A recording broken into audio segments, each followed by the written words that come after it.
Now, the second advantage of pre-construction investment is its extended and or delayed deposit structure. Why is this so attractive to investors, and why is this an advantage? Is that it helps investors to increase their leverage even more so.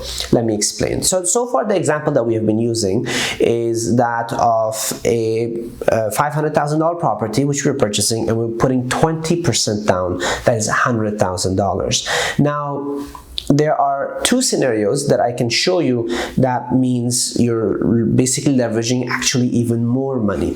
First of all, usually, let's say the builders, when they are requesting the deposit from you, they don't ask for of that money from you immediately, meaning you're not putting down 20% right away. Usually that deposit is extended over a period of a year to a year and a half, sometimes even multiple years.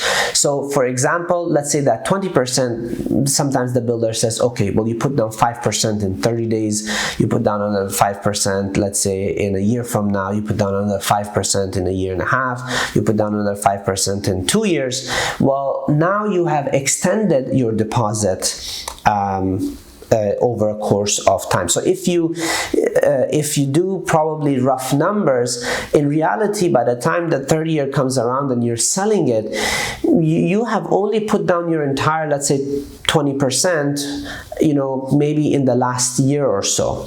And what that means actually is that your, let's say, average deposit that you're putting at, across the number 3 years or 4 years might be, much less than 20%. It could be maybe 15%. It could be 10%. So what this means is actually, even though in the example of before that we just did, that if invested $100,000 and you make, let's say, 25,000 every year, with a 5% growth in the market, in reality that percentage of growth is much more because you haven't still put down all of your deposit, and your effective deposit is maybe 15%.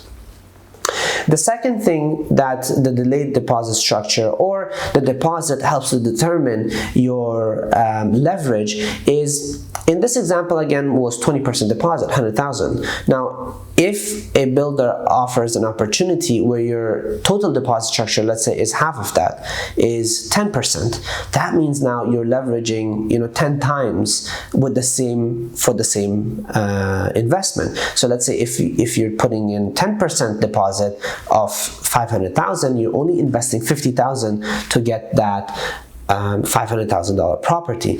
And if the market grows again at only just 5% every year, well, year number one, you grow the property from 500,000 to 525,000. That means, your return is now 25,000 in 1 year. So 25,000 off of 50,000 that you initially invested, well, that's 50% return every year in your investment. So that really helps to leverage money much more.